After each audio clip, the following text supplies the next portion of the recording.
Boa tarde a todos. A graça e a paz. Que Deus possa abençoar a sua vida. Você que está aí nos assistindo. Hoje é mais um sábado, né? Como todos os sábados nós nos encontrávamos na igreja. E hoje estamos se encontrando por celular, por computador, né? Mas que Deus possa abençoar a sua vida com essa mensagem, com essa palavra, essa reflexão de hoje. E como vocês também sabem, amanhã nós vamos retornar às atividades da igreja. O pastor já mandou uma mensagem no grupo falando que os cultos vão voltar com algumas exigências sobre a quantidade de pessoas, o distanciamento, sobre abraçar ou não as pessoas, se pode, que não pode abraçar, não pode pegar na mão, graça e paz, tá? Dar uma boa noite, uma boa tarde, um bom dia. Mas que bom, a nossa vida ela tem voltado ao normal. A gente tem visto que a rotina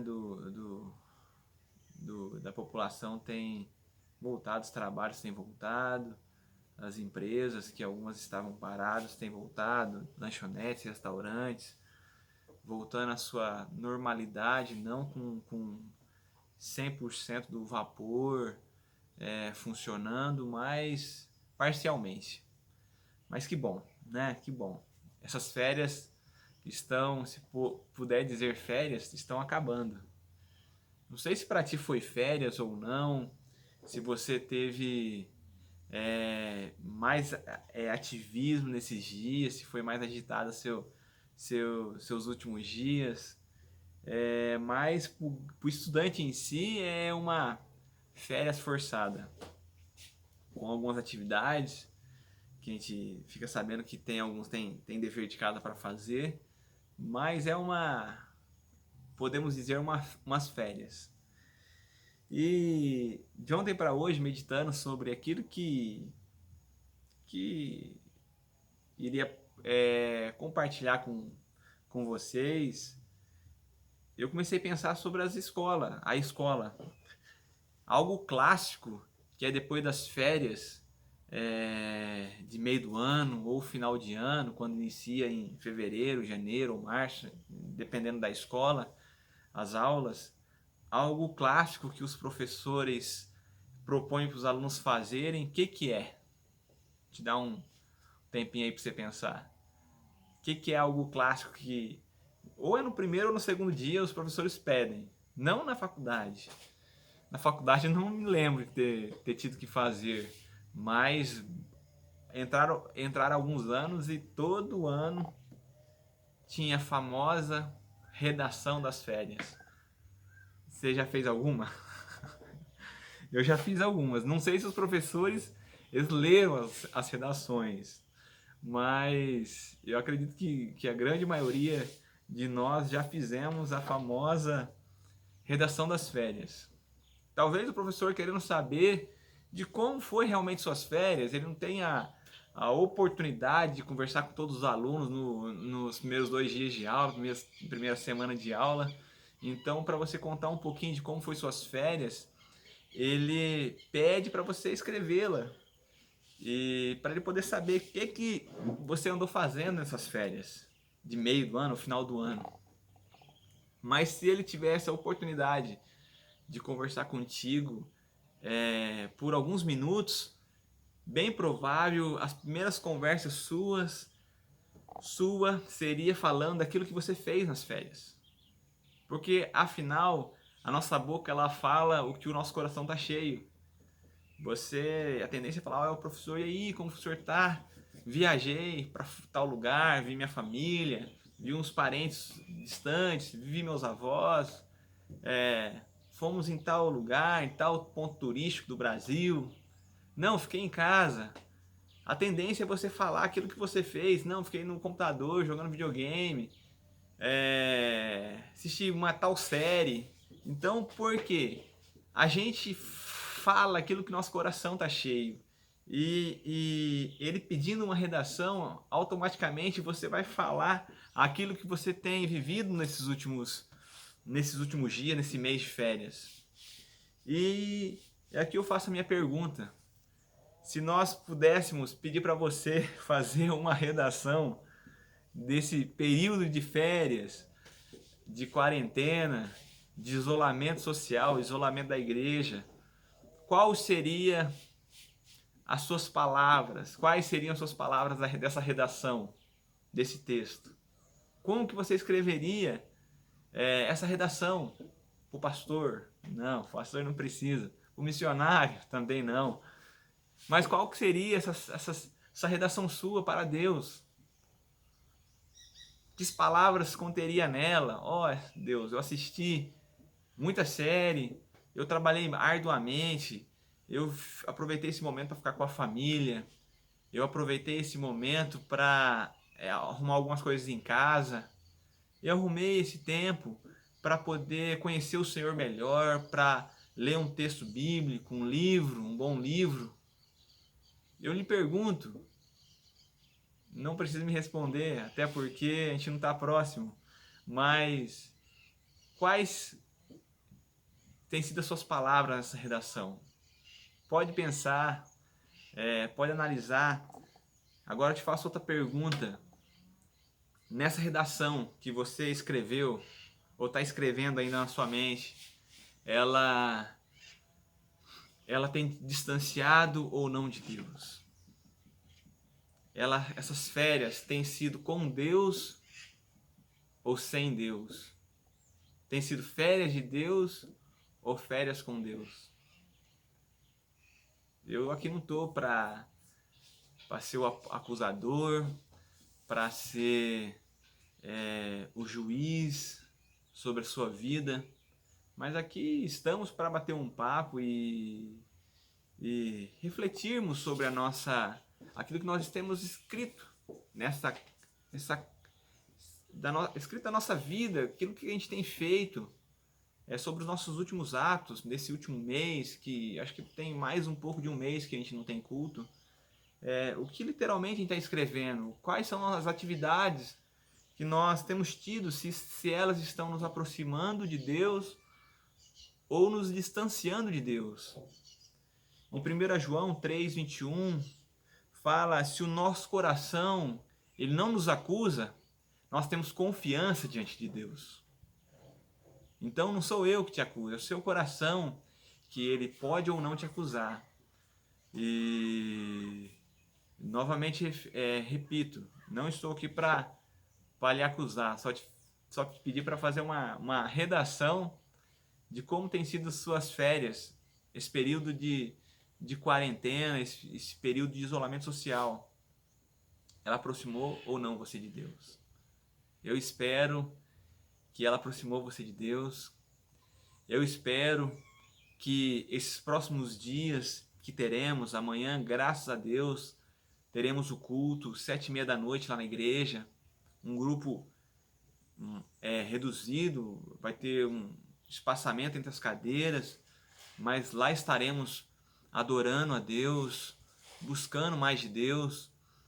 Mas eu espero que esses próximos dias, esses próximos dias que teremos para escrever a nossa história, a nossa vida, que elas possam nos aproximar cada vez mais de Deus.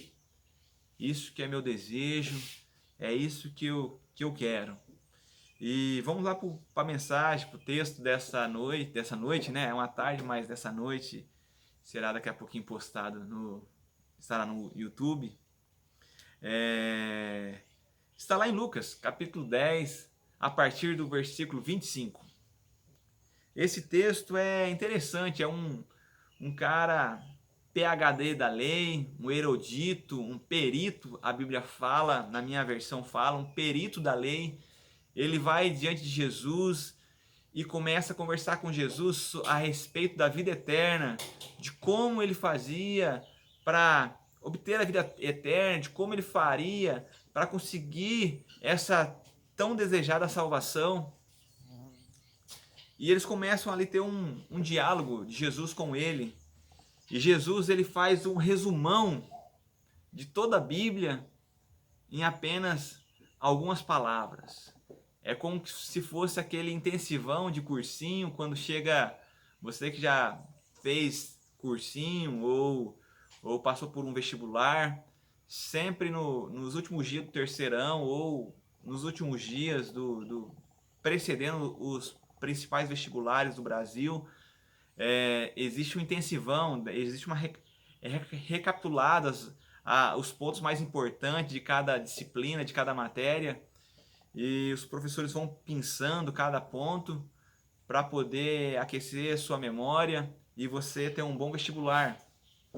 E Jesus, ele resume falando o seguinte, lá no versículo 27, falando: amarás ao Senhor teu Deus de todo o teu coração, de toda a tua alma, de toda a tua força e de todo o teu entendimento, e ao teu próximo como a ti mesmo. Jesus, ele fala, ó, para obter a vida eterna, a salvação, temos que amar a Deus de todo o nosso coração, de toda a nossa alma, de toda a nossa força, de todo o nosso entendimento. Esse é o desejo que Deus tem.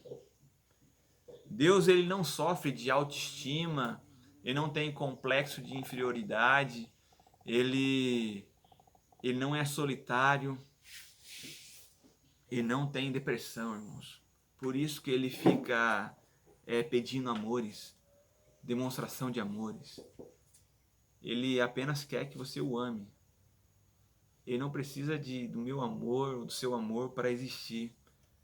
Mas ele sabe, para eu ter uma vida plena, para você ter uma vida plena e conquistar a eternidade com ele, nós precisamos amá-lo de todo o nosso coração, de toda a nossa força. Não é parcialmente, parcialmente eu amo a Deus. Ele não divide o amor dele com ninguém. Ele espera que nós o amemos de todo o nosso coração. Lá em Jeremias 29:13, fala algo que tem tudo a ver com esse primeiro e grande mandamento. Buscar-me-eis e me achareis quando buscarmes de todo o vosso coração. Deus, ele quer ser o principal na minha vida e na sua vida. Mas ele sabe que nós temos que trabalhar. Essa semana mesmo, por isso que eu falo sobre acusar um ao outro, sobre apontar. Essa semana mesmo tivemos um feriado, no dia 21, o feriado do dentista. Na verdade, feriado para dentista trabalhar, né? O feriado de tirar dente. E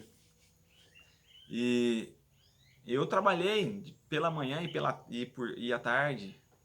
E fala, então, como que ama a Deus de todo o coração?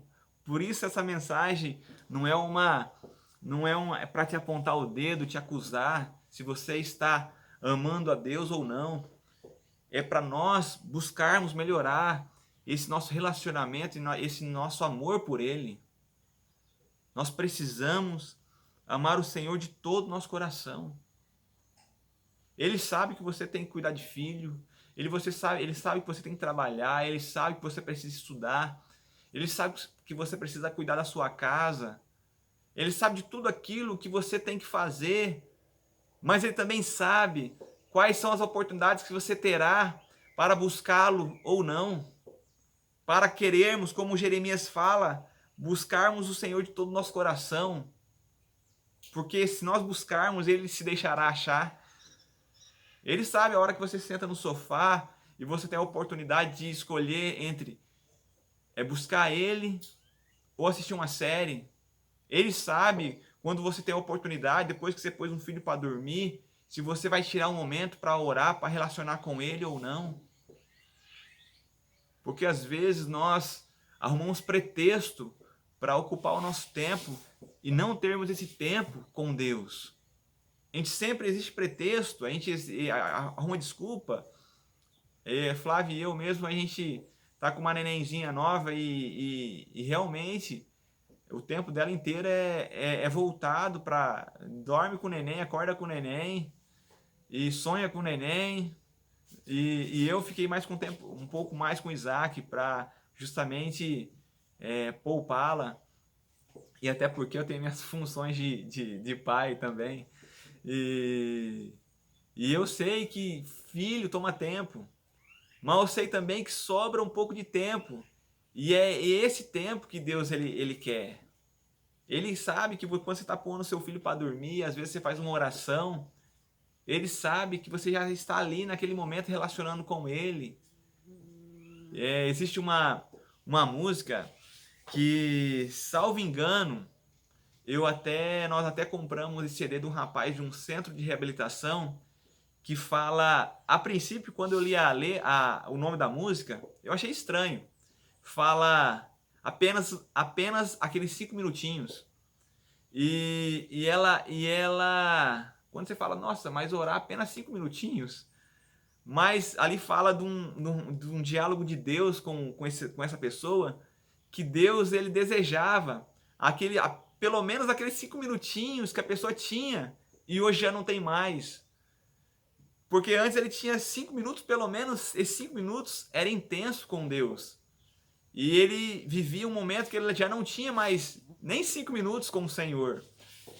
Talvez a oportunidade que você tem era uma oração no café da manhã, que você não faz, mas você pode a partir de hoje, a partir de amanhã, começar a fazer, que seja 30 segundos, que seja 1 minuto, mas ali você já começa um relacionamento com Deus, mostrando que você o quer mais, buscando que você está colocando o Senhor na sua vida, você apresenta a sua manhã a Ele, o seu café da manhã, depois do seu almoço a Ele, agradecendo pelo alimento que Ele tem colocado em sua mesa.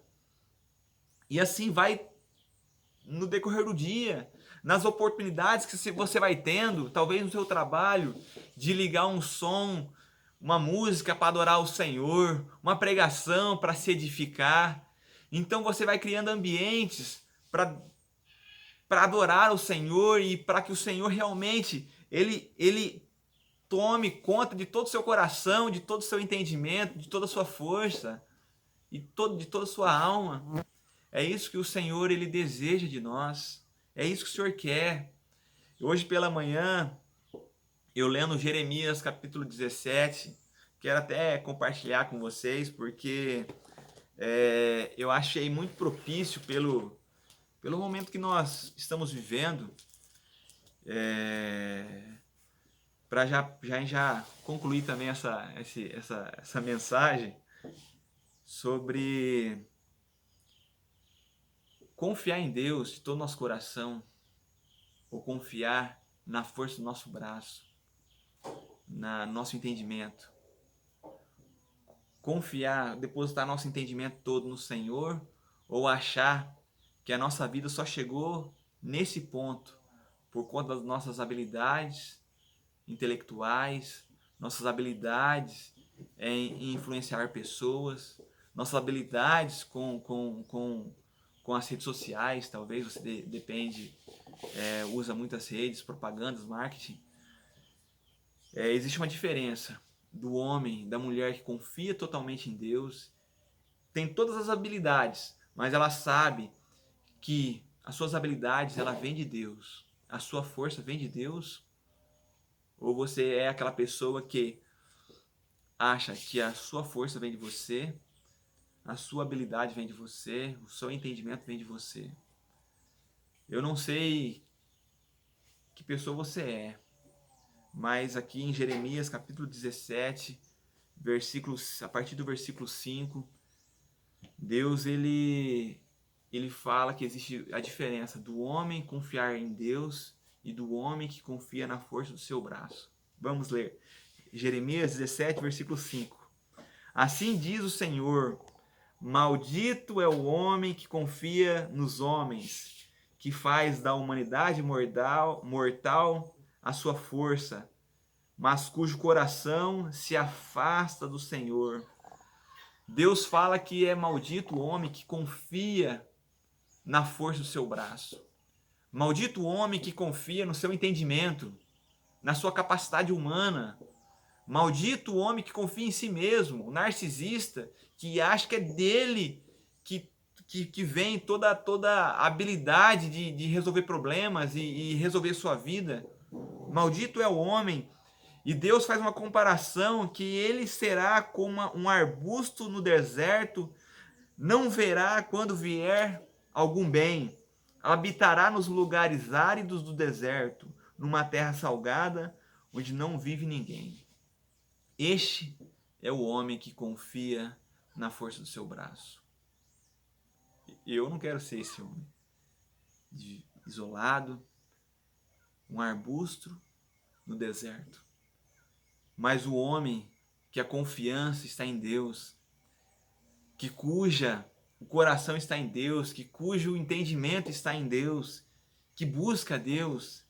A Bíblia fala que ele é bendito é o homem cuja confiança está no Senhor, cuja confiança nele está. Versículo 8 do capítulo 17. Ele será como uma árvore plantada junto às águas, que estende as suas raízes para o ribeiro. Ele não temerá quando chegar o calor, porque as suas folhas estão sempre verdes. Não ficará ansiosa no ano da seca, nem deixará de dar o seu fruto. Repetir essa última parte. Ele não ficará ansioso no tempo da seca, porque ele sabe que deixará o seu fruto. Queridos, vivemos um momento de seca, né? Tempo de chuva, mas talvez seca financeira, seca entre aspas espiritual, porque você não tem uma igreja para poder estar congregando, uma seca de relacionamentos, você não tem podido ir na casa do seu amigo, você não tem podido visitar familiares, viajar, estar com seus entes queridos. Vemos um momento de seca, mas a Bíblia fala que esse homem, essa mulher que está junto às águas, está em Deus, que as suas raízes estão em Deus, estão no ribeiro. Ela não teme a seca, ela não fica ansiosa com a seca, porque ela sabe, independente se está com seca ou não, se tem pandemia ou não, se tem crise ou não, se está aumentando o desemprego ou não, ela sabe que as suas raízes estão em Deus, que a sua confiança está em Deus, que a sua nutrição vem de Deus. Então é assim, você pode ver aqui atrás que essa graminha tá verdinha, tá bonita de ver, e está bonito porque está no tempo da chuva. Ela não está perto de nenhum ribeiro, suas raízes também não estão em ribeiro algum. Então, se você voltar, ou se eu fizer uma filmagem aqui em agosto, em julho, talvez junho ainda está um pouco verde, mas setembro ela estará toda seca, essa grama. Mas se nós andarmos um pouquinho ali para baixo, descer uns 200 a 300 metros, independente do momento que você for ali, se estiver em janeiro, em fevereiro, março, abril, maio, junho, agosto, setembro, qualquer mês do ano você vai ir ali, você vai ver que as árvores estão sempre verdes, porque existe um rio ali. E assim nós, irmãos, assim nós. A Bíblia faz essa analogia aqui em Jeremias 17, em Salmo 1 também faz, que nós somos como árvores plantadas junto ao ribeiro. Se você confia em Deus, se a sua força vem de Deus, se você está nele também, fique tranquilo, confia nele, que Deus, ele irá cuidar de você. Que Deus abençoe a sua noite, tá? Deus cuide do seu coração. Esse é o nosso pedido no nome de Jesus, tá? Gostaria de chamar minha esposa aqui, a Flávia, para a gente tocar um louvor. Vocês que mostra que tudo que nós somos, que tudo que nós temos, vem de Deus. Não liga, irmãos, tem sempre o imprevisto da nenenzinha, tá? A nenenzinha, ela tá ali, ela já tá vindo. Que Deus abençoe sua vida, tá bom? Amanhã, se vemos amanhã na igreja, se Deus quiser.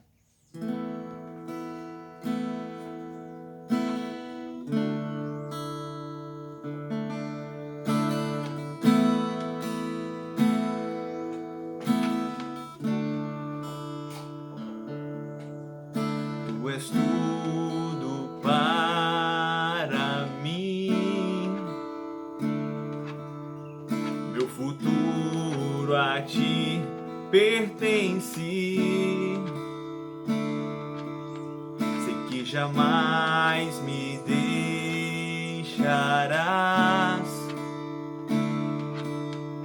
Não me canso de te buscar. O teu sangue me lavei. Tu me guarda a todo instante. Tua graça não tem fim. Tu és dono de tudo que há em mim. Tudo que sou, tudo que tenho, o ar que respiro a todo momento. Tudo que sou, tudo que tenho, o ar que respiro a todo momento. Tu és tudo para mim, meu futuro a ti pertence. Sei que jamais